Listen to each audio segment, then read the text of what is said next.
So good evening, everyone, and it's a pleasure for me to introduce Thanissaro Bhikkhu, sometimes known as Ajahn Jeff, or occasionally as Tan Jeff. And he's one of the preeminent teachers here in America, and he's done a remarkable job in taking the teachings of the Buddha and the teachings of the Thai meditation masters and introducing them into not only into English, but into the American culture and the way we kind of think and try to think. And he has a monastery in when you what? Yeah. So when you talk extemporaneously, sometimes you don't know what's coming out. It sounds good, you have a good running start, and then you realize you don't have an end. And Ajahn Jeff is the abbot of a monastery in San Diego County, and meditation monastery where people go to meditate, and he retrains monks. He practiced in Thailand for many years. He's fluent in Thai and translates many books of the Thai forest masters into English, has translated many of the teachings of the Buddha from Pali into English, and also has written extensively his own commentary and thoughts about the teachings of the Buddha, which are all quite interesting and useful to read. Many of them are available here at the center. Many of the books that are offered freely here come from Tan Jeff. He's responsible for the publication, the translations, or the writing.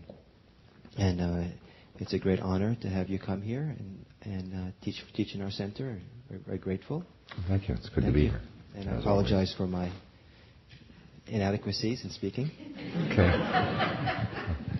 Okay. Well, as long as I get to have some inadequacies too, we're even.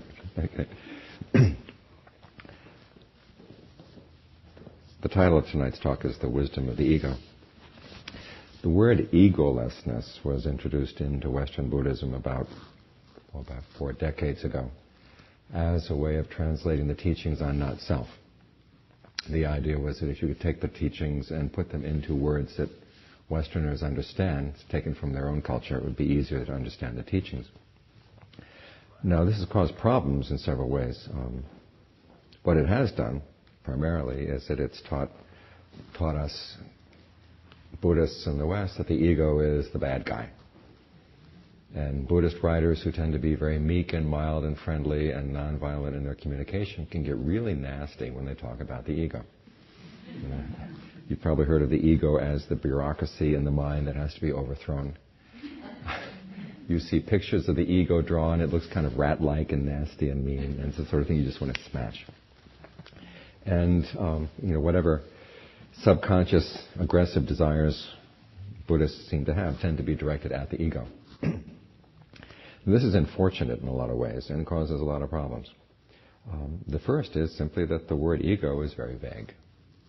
When we talk about someone having a lot of ego, we can think of all different kinds of meanings. One is just simply a sense of conceit, self-importance, someone who does things only for their own good and don't think about the good of other people. On a deeper sense, many times the teaching of egolessness is used to teach that we really have no separate self. That there's no separate you there at all. Which has brought many problems into different Buddhist communities. Once we adopt this kind of thinking, on the one hand, it tends to attract people who want to go through what some people have termed spiritual bypassing. Is that a familiar term in this community? What it means basically is that you want to do the practice and you don't want to worry about your psychological development as an individual. In fact, you get justified. I don't have to do any psychological development because after all, there's nothing there to develop. All you have to do is practice. And it'll take care of all your problems. Sit and meditate, chant your mantra, whatever. It'll take care of your problems. This is called spiritual bypassing. The second problem is that some people actually come to the practice with a fair amount of self-hatred. And this gives them a justification for, more hatred of themselves. Just obliterate the self and you're going to be okay. Other people come along and they see Buddhism as good in so many ways, and tells you that you have no separate self, and they feel that they're forced to deny their individuality, not to admit what they did, to deny their desires, deny the skills that they've developed as individuals. Western psychologists look at this and they say this is disastrous. And of course, Western psychology has lots of different theories about what the word ego means too. I mean, you basically got the Freudian ego, and you've got the Gestalt therapy ego. The Gestalt therapy ego is, their theory is that you have these nice waves of emotion that come through, and the ego is the brick wall that stops the emotion. They tend to think of the ego, the whole purpose of their therapy is to get rid of the ego. In Freudian psychotherapy, though, the ego is necessary. And it's interesting to think a little bit about what Freud was talking about when he talked about ego. He basically divided the personality into 3 sections, and it's better to think of it as 3 different kinds of functions in your mind. The first function is just basic raw desire. You want this, you want that, you don't like this, you don't like that, and it's kind of your inner child that's not going to wait for anything. I do have a friend who's a psychotherapist, and she says the only people who are really qualified to talk about their inner child are pregnant women. But we do have these very strong raw desires. That's the id. You have your id functions. On the other hand, you have what's called the superego functions, which are basically what you picked up on the ideas about what you should and should not do. You pick these ideas up from your parents, you pick them up from your own experience, you pick them up from religion, you pick them up from lots of outside sources, your sense of what's proper and what's improper. Basically the shoulds by which we all live. And so each person in the Freudian model has this basic conflict because your raw desires go against your idea, your knowledge of what should and should not be done. This is where ego comes in. The ego is your sense of self, which is there basically to make sure that you can survive in the midst of this conflict. It has these different ego defenses. In other words, to defend itself from its desires on the one hand, and defend itself from unreasonable shoulds and should nots on the other hand. When your parents tell you things that you may feel are really not in your own best interest. Your government may tell you things that you may feel are not in your own best interest. And your ego, your individuality, is the voice inside that says, I've got to negotiate, or I've got to say yes or no and figure out some way to survive in the midst of these different pressures from outside. Then, of course, there's the pressures coming from inside, your desire to have sex with your neighbor's spouse. This is something that would really harm your survival, especially if your neighbor tends to be violent. So you've got to, and if your own spouse tends to be violent. So you've got to learn, just basically for your survival, you have to learn how to negotiate these different demands inside the mind. On top of that, in the Freudian view of the superego, if you look at Freud's idea of what we carry around inside their minds, it's like a caricature of the Judeo-Christian God. And someone who's all-knowing up there and is going to punish you. You've probably seen the Far Side cartoon with God sitting at his computer with his finger on the smite button. Somebody up there who's all-knowing and is ready to punish you for the slightest thing. This is one of the reasons why in the Freudian model, ego functions tend to be subconscious. The feeling is that you can hide them from yourself, you can hide them from God. Whoever this all-knowing creature is up there who's going to know everything. Now, from the Freudian point of view, if you didn't have an ego, you'd have big problems. On the one hand, either you'd be an automaton, neurotic, repressed with no real personality of your own. On the other hand, you'd be a beast with uncontrolled impulses if the id took over. Or you'd be an infantile monster kind of thrashing back and forth between these two ways of either being very repressed or very sort of letting go of your repressions. So if you think of Buddhism as teaching lack of ego or decrying the ego as something bad, from the Western point of view of Freudian psychology, Buddhism lacks a lot of important things in training the mind.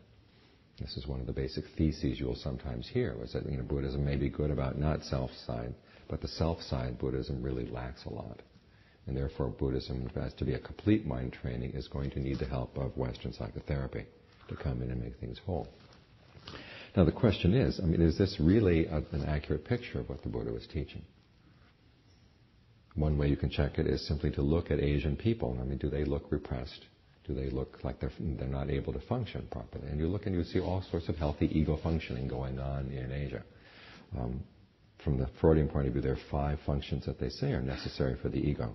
One is anticipation. You have a sense of self that tells you that someplace down the line there are going to be some dangers, so now you have to prepare for the dangers down the line so that you don't suffer down the line. If you're not able to anticipate in that way, you're going to be coming up against a lot of problems in the future. Secondly is there's the principle of suppression. Now, suppression is not repression. Suppression means simply knowing that if I can deny myself certain pleasures now, I will get a bigger return further down the line. The old principle of deferred gratification. You work hard today, you get your paycheck at the end of the week. And then you don't just quit the job and spend the money. You go back and you work again next Monday and you sort of build up the money that you need. This is basically suppression. And we're willing to put up with certain difficulties now so that we can enjoy things further down the line. Another healthy function is sublimation. When you realize that you've got a desire for pleasure, but the normal things you're thinking about that would lead to that satisfaction of the desire are going to be unhealthy for you. So you figure out healthy, good ways of satisfying the desire. Engaging in art, engaging in sports, these are supposed to be sublimation of desires. Then there's altruism, which is the ability to realize that your happiness is going to depend on the happiness of other people. So you want to provide for their happiness for your own sake. And then the 5th is humor, your ability to laugh at yourself. This is an extreme survival technique. If you can't laugh at yourself, you've got big problems. And you look at Asian people, and they have all 5 of these functions, just like we do. So the question is, do they have these functions in spite of Buddhism or because of Buddhism? And this is where I'd like to take a look at the Pali Canon. To begin with, to look at the Pali Canon, the Buddha in his Anatta teaching was not saying that there is no self or that you should not have a self. He's simply saying that there are types of clinging that we engage in when we cling to ideas of self, which are really unskillful. In fact, he brings the teaching of, he never takes a position whether there is a self or is not a self, but he says self-feigning is something that we do. And therefore, like any kind of karma, any kind of action, it can either be skillful or unskillful. You can have a skillful sense of self. In fact, his definition of wisdom starts with asking the question, what, when I do, will lead to my long-term welfare and happiness? Notice the word I, my in there. There is a sense of me functioning in this. And it's seeing that long-term welfare and happiness is preferable to short-term. This insight is actually the basis of suppression. The ability to see, okay, if I give up certain small pleasures now, I'll get greater pleasures down the line.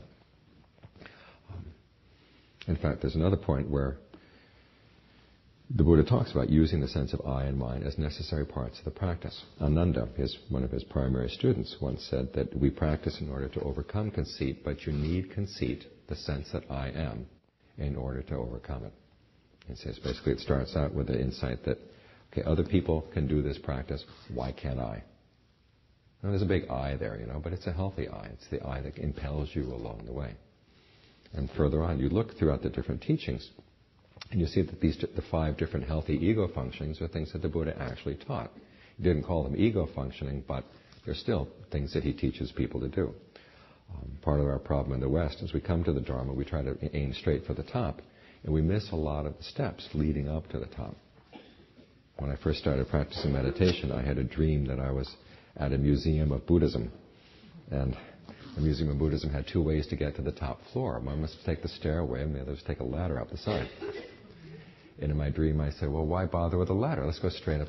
Why bother with a stairway? Just go straight up the ladder. And also in my dream, I started falling off the ladder. So I think this is typical of us. So it's good to think at look at some of the basic sort of healthy ego functioning, healthy personality traits that the Buddha recommends. First one is the principle of suppression. There's a passage in the Dhammapada 290, where the Buddha says, if you see a greater happiness that comes from abandoning a lesser happiness, be willing to abandon the lesser happiness for the sake of the greater one. A basic no-brainer, you would think. But we don't live that way. When I was taking exams in Thailand, they actually have exams for monks. Your first 3 years as monks, you have to study these textbooks and take exams. And one of the textbooks they give you is a book of short sayings of the Buddha in Pali and in Thai. And they ask you for part of the exam to write a little Dharma talk. They will give you a topic, and then they will ask you to bring in either 1 or 2 or 3, depending on which year you're doing the exams, of these passages that you've memorized, tie it into the topic and bring the talk to a conclusion. And where I was studying, there were lots of little novices studying the books, and they would memorize page after page after page of these things. And you know our American educational system, we don't memorize much. We don't have much practice in that. And I figured the only way I was going to be able to beat the novices is I could think of one passage that would cover everything. No matter what topic was brought up, And I chose this one. If you see a lesser happiness, the greater happiness that comes from abandoning a lesser happiness, you would be willing to abandon the lesser one for the sake of the greater one. I always passed based on that one. So it's a basic principle all the way across the board. Sublimation. The Buddha teaches the practice of jhana, the practice of strong absorption, where you gain states of concentration that bring a sense of ease, a sense of well-being, even a sense of rapture to the mind. Simply by the way you breathe, simply by the way you focus on the body in the present moment. You can access these states of well-being, these states of pleasure. And when you find yourself up against the desire for other things that you know are going to be harmful, you can tap back into this and say, give yourself at least a sense of ease right now that can carry you through sort of the dry spots of these desires. The Buddha teaches anticipation. In fact, it was so important that it was his last teaching, his teaching on heedfulness. So remind yourself that your actions really do make a difference, that your happiness depends on what you do, and you've got to be careful, because you can make some mistakes that can have long-term consequences. And so his very last teaching was a teaching on heedfulness, and he repeated it many, many times, that the basis of all skillful qualities comes from heedfulness. So there's anticipation. Altruism as a function of finding happiness. There's a story in the canon where King Vasanadi is up in his bedroom with Queen Malika. And he turns to her at one point and he says, "Is there anyone you love more than yourself?" Now, if this were a Hollywood B movie, she would say, "Of course, Your Majesty, I love you more than I love myself." And the violins would swell in the background, and you know what would happen in the movie. Well, this isn't the movie. This is the Pali Canon. And Queen Malika's no fool. She says, "No, there's nobody I love more than myself. How about you?" And the king says, "Well, you're right. There's nobody I love more than myself." So he leaves the bedroom, goes down and sees the Buddha. And the Buddha says, basically reports their conversation. And the Buddha says, "That's true. You search the world and you will not find anyone who loves anyone else more than they love themselves." He says, "Now when you think about this, you will not want to cause anyone any harm."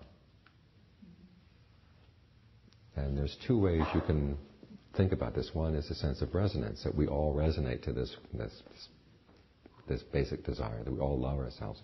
The second one is if you really desire long-term welfare and happiness, if your welfare and happiness depends on someone else's suffering, they're not going to stand for it. They're not going to be happy to see you just walk all over them. They're going to do what they can to fight back. So if you really are serious about being happy, you have to take other people's happiness into consideration. This is the basic principle of altruism. And you look at all the Buddha's teachings on generosity, his teachings on virtue, his teachings on meditation, developing goodwill, compassion, all of these come down to the fact that you can't really be happy unless you take other people's happiness into consideration. And at the same time, if you start really do take their happiness into consideration by being generous with them, by not harming them, you find a greater sense of well-being inside. Finally, there's the principle of humor. Now, a lot of people tell me that the Pali Canon is a pretty humorless document, but you're not looking in the right spots. You've got to look in the Vinaya, which is the monk's rules. And now, it's not that the rules are funny. It's that there are lots of stories that point out why the rules were formulated to begin with. And the stories show a lot about human nature. One of my favorites is of a monk. His name is Jula Pantaka. And Jula Pantaka was not all that bright, but he did manage to focus very single-mindedly on practicing the Buddha's teachings, and he became an arahant.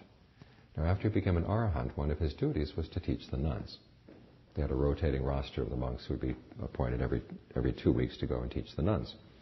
And in this particular story, the nuns hear that it's Julabandika's turn to teach them. And she says, they say to themselves, this is not going to work.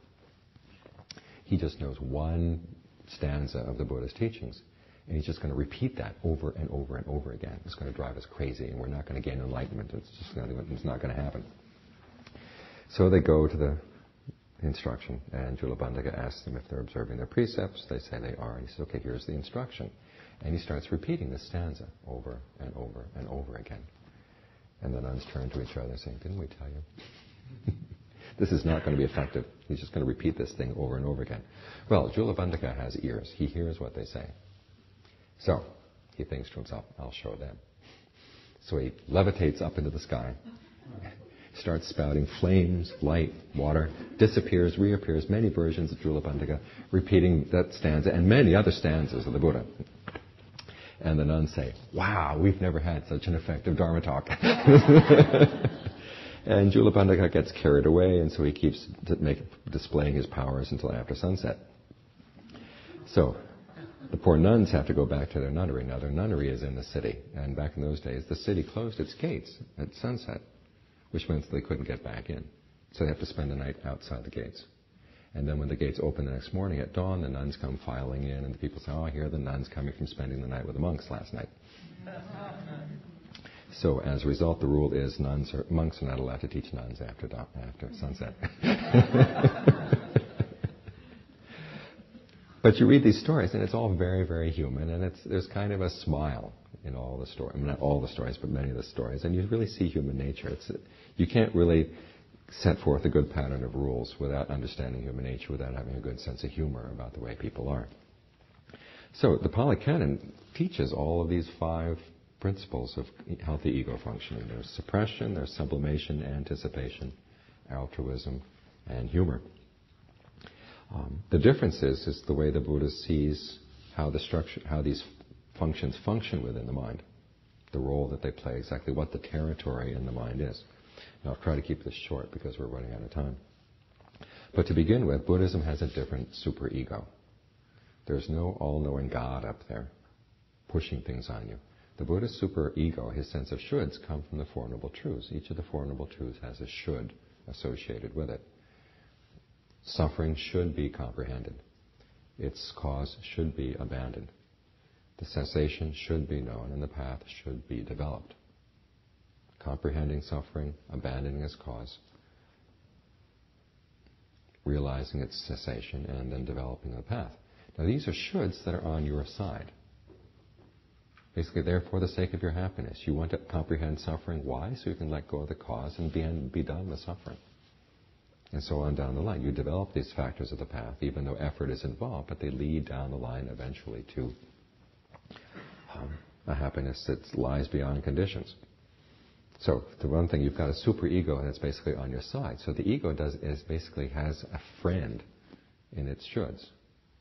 And secondly, this means that the ego doesn't have to be worried so much about its survival. Ego functioning within Buddhism is more like strategies. It's not defenses, they're strategies for happiness. The way you strategize your life so you can get to a greater happiness. So it's not just defending, it's not just working for survival, you're working for a positive happiness. Another difference is that the means of operation, ego functionings don't have to be subconscious. You'll be clear about the fact that you're doing this for your own good. The Buddha says the pursuit of happiness is not a bad thing. After all, wisdom begins with looking for long-term happiness. Compassion begins with realizing your happiness and the happiness of other people have to work together. Purity, which is the other virtue of the Buddha, comes from looking at your actions and making sure that they really do harm nobody. They don't harm yourself, they don't harm other people. So your pursuit of happiness is considered a good thing in Buddhism. Simply the question is how to do it wisely. That's the only difference. So you've got a friendly superego, you've got an ego that doesn't have to hide. It's not working just at defending itself, but it's working more at strategizing for happiness. And it defines happiness in terms of a reality principle that says your true well-being and the true well-being of other people doesn't have to be in conflict. When you're developing generosity for your own good, other people benefit. When you're being virtuous for your own good, other people benefit. When you practice concentration, develop goodwill, develop strong states of concentration, develop the wisdom that can overcome your greed, anger, and delusion, other people are not subject to your greed, anger, and delusion. They benefit as well. In fact, if you look at the Buddha's teachings on the practice, you see it in the beginning. He talks using in terms of I and mind. You read the discourse on mindfulness, and you ask yourself, is there sensual pleasure present, sensual desire present within me? Are these good things, are these bad things present within me? The I and the mind function very clearly there. But as you get more and more into the practice, the Buddha has you see your sense of happiness. There's no clear boundary between your happiness and the happiness of other people if you do it right. Which means that the emphasis gets less and less on the I and the me and keeping it very solid. You begin to see things more in terms of cause and effect. There are actions which give results. And there are actions which give narrowly good results, and there are actions which give good results that can spread around to all people. And so the sense of I and mind is not a necessary part of, does not have to be a necessary part of healthy ego functioning. You see it in terms of cause and effect. You look at your actions and what are the results of these actions, and the I does not have to be very strongly defined. Your sense of cause and effect has to be strongly defined. You have to be very clear about that. When you do X, what are the actual consequences? And ultimately you get, as your practice gets more and more refined, and you start shedding unhealthy habits because you see they don't benefit anybody, then you finally get to the point where you can say, well, even this idea of this self thing that I'm doing, is there a point, what would be the benefits of letting go of that completely? That's when you finally let go of any sense of self, and that's when you can open up to the deathless. But the Buddha's rationale for doing that even comes with an ego rationale, which the Buddha says, whatever is not truly you or yours, let go of it. That will be to your long-term welfare and happiness. Again, you're letting go of the sense of I for your long-term welfare and happiness. So it's not that you have to throw away your desire for happiness or think only of the well-being of others. That would be the super-ego run amok, totally out of control. You realize, learn how to function in a skillful way in which you benefit, other people benefit as well. You develop healthy ego functioning. You can function as a mature human being in a way that's good for yourself, good for the people around you. So it's in this way that the Buddha teaches a sense of I and mind as a type of action, and then he has you look at it in terms of what are the results of the different ways that you define you and you. I mean, this is something we could get into on another time. The fact that we define ourselves in many, many different ways, even in the course of the day, to say nothing over a lifetime. We've been doing it ever since we were little kids. You're fighting with your little sister over a toy. Is your little sister you? Is she part of the larger you? No. She's the other. To be beaten off at any cost. Until your parents come in and say, stop that. Okay. But then you go outside and suppose some bully down the street comes up and starts beating on your sister. What do? You've got to defend her because she's your sister. All of a sudden she is part of you. And then you get back to the house and the mother gives you a glass of milk and you steal her glass of milk. Your boundaries of where you are and where between you and the outside keep changing all the time. We've been doing this ever since we were little kids. We've been practicing not self ever since we were little kids. Dropping it for a while and then picking it up again. And the Buddha says simply, if you learn how to look at things clearly in terms of cause and effect, you can do this a lot more skillfully. So it's not just selfish and it's not just short-sighted, it's actually long-sighted, helpful for all the people around you. So if you look at the Buddha's teachings, he's not teaching egolessness, he's teaching how to be very skillful in your ego functions, but seeing them precisely in terms of cause and effect, where they're helpful, where they're not. You can pick them up, you can put them down as you see appropriate. I'd like to end the talk with a little story, talking about caricatures of God. There's a story from The Once and Future King. How many of you have ever read the book The Once and Future King by T.H. White? Not that many. I'd actually recommend, if you have a time to read a piece of fiction, it's a really good one. It's T.H. White's retelling of the Arthur legend. And in the first book it was a collection of many volumes, which was later printed as one book. But in the first volume, it's young Arthur, or quote, Wart, when he was a young boy, being trained by Merlin. Merlin, as a musician, decides the best way to educate young Wart is to turn him into an animal of different kinds. So he turns him into a geese, and so he learns to fly with the geese. Turns him into an ant. He learns what life is like among the ants. Turns him into different kinds of animals. And finally, the last animal, before he's going to become a king, is a badger. He goes and he becomes a badger, and he goes down and visits this older badger living in a tunnel. And the badger has quite a nice tunnel. He's got pictures of his badger ancestors on the wall. And he pulls out his glasses, and he has a little PhD thesis that he's written. And the thesis is this. It's his retelling of the creation legend, creation story, in which God, instead of creating lots of different little animals, just creates a whole lot of embryos. And as the badger said, embryos are what you looked like when you were in your mother's womb, a peculiarly repulsive human being. And so then God, after creating all the embryos, lines them up, and he looks at them and he sees that they're good. And he always sees things as good whenever he does. And then he says, okay, you embryos, you're going to have to live on Earth, and you're going to need tools. And I'm going to give you a boon. You can change any parts of your body into different tools that you like. Now, for instance, right now, all you can do with your mouths is eat. Now, if you would like to use your mouth as a weapon, you can change it into a weapon. If you'd like to change your hands into garden forks so that you can dig, you can change them into garden forks, and so on down the line. And so God says, however, remember that once you change yourself into parts into different tools, you've got to stick with them. Now, I'll let you choose 3 tools at most. So the little embryos think about this for the 5th and 6th day. And then they line up, and each of them asks for tools. And the birds, of course, ask for their arms to be turned into flying machines, and their mouths turned into drills or spoons. The badgers asked 3 boons. They asked for their paws to be garden forks, for their mouths to be weapons, and their skins to be shields. And he says some of the animals chose some very peculiar ones, like there was one desert lizard that asked to swap its whole body for blotting paper, so it could soak up the rain during the rainy season and hold on to it during the dry. And there was a toad that wanted to be a water bottle. So all the animals choose their tools, and finally man is left at the end. And so God said, I can see you've slept on your decision, little man. What have you chosen? And man says, please, God, can I not change? Instead of having tools built in, I would rather learn how to make tools whenever I need them. And God is pleased. You've guessed our riddle. Okay, you don't have to be. If you have your mouth as a weapon, if you're like Edward Scissorhands, your hands are scissors. You can't pet people or anything.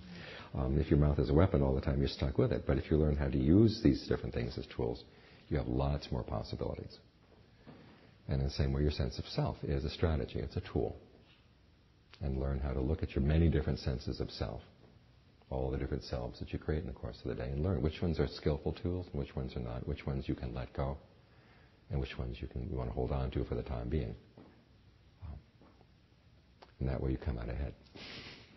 So that's the parable I'd like to end with tonight. Are there any questions?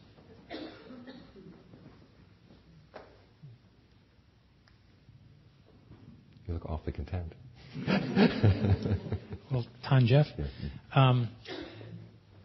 would you say something about the Buddhist view of the id? I don't think you mentioned that in your comparison of the Freudian and Buddhist.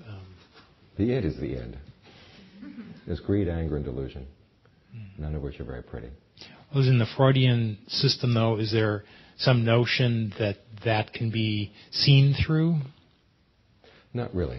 From the Buddhist point of view, you learn how to channel those things. And Buddhism has more paths for sublimation than Freud had. When you come right down to it. Freud does not have strong meditation practice, strong states of concentration where you get a sense of ease and well-being. And it's learning to take your desire for pleasure and focus it there. That you can actually train your desire for pleasure. Once your desire for pleasure is trained, then the other elements in the id get trained as well. So this is a big difference, is that for Freud there's this eternal conflict between the superego and the id, and from the Buddhist point of view we can all learn how to live together if we do it skillfully. Just as there's no clear line between your true happiness and my true happiness. There's no basic antagonism between the superego and the id's desire for pleasure. In fact, this is one of the reasons why in Buddhism all the parts of your mind can talk to each other. As the superego in Freud says, just you should do this, no reason given at all. Many times it's just a should without a reason. It's just a fiat. But in the case of Buddhism, our shoulds come from the desire for happiness. So it means there's an area for negotiation. So does that mean that there's both the id in the Buddhist system, if you will, is both those things that you want to uproot, but also healthy desires? Yeah, you train them so that you uproot the unskillful ones, and then finally when you don't need, because as with all tools, it's for the sake of happiness. When you hit nirvana, you don't need tools anymore. Your desires are fulfilled. And there's nothing lacking in nirvana at all. And at that point, you can put all your tools aside. And as one of my teachers, Ajahn Sawat, once said, when you get the ultimate happiness, who cares if there's a self experiencing it or not? And it's not an issue. It's not an issue anymore. Your sense of self was a strategy. It was a tool. When there's no need for strategies or tools, you can put it aside. Yes? We were just hearing a story by Wes Nisker this last week.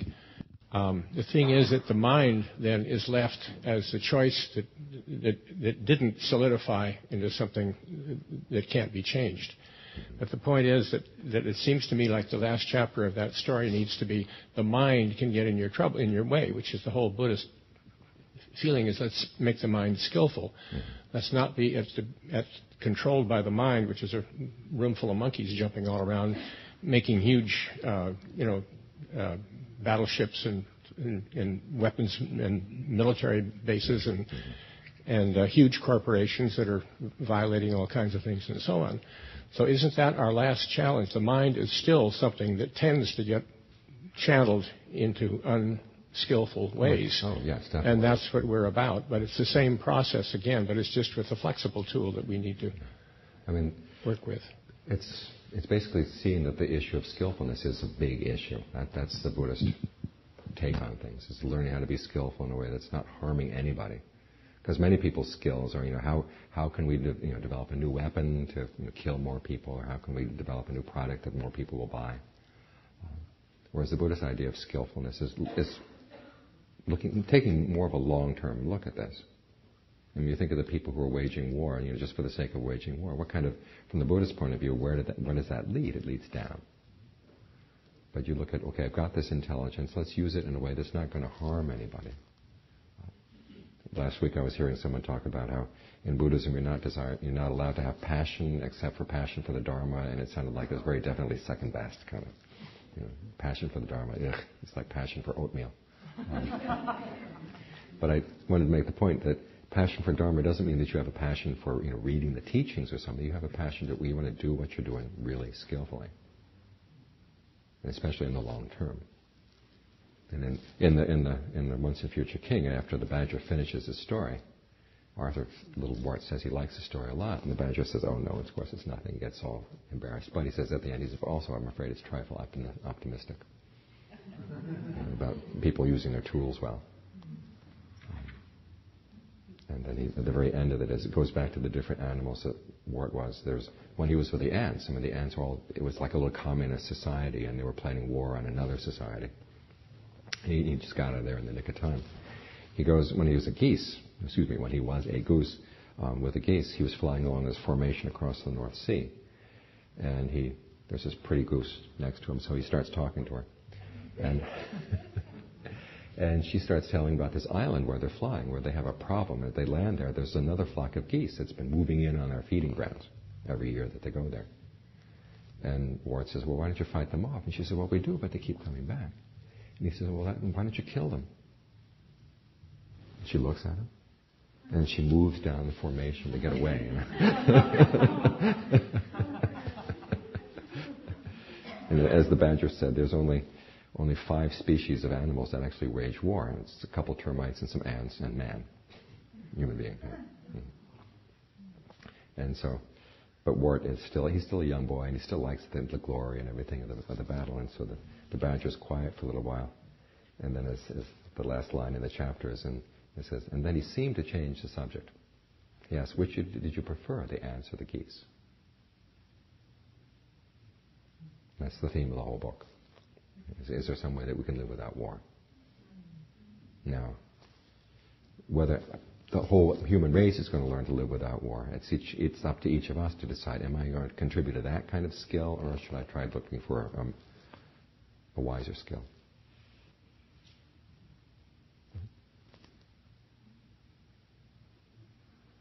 Thank you very much, Tanya. Thank you.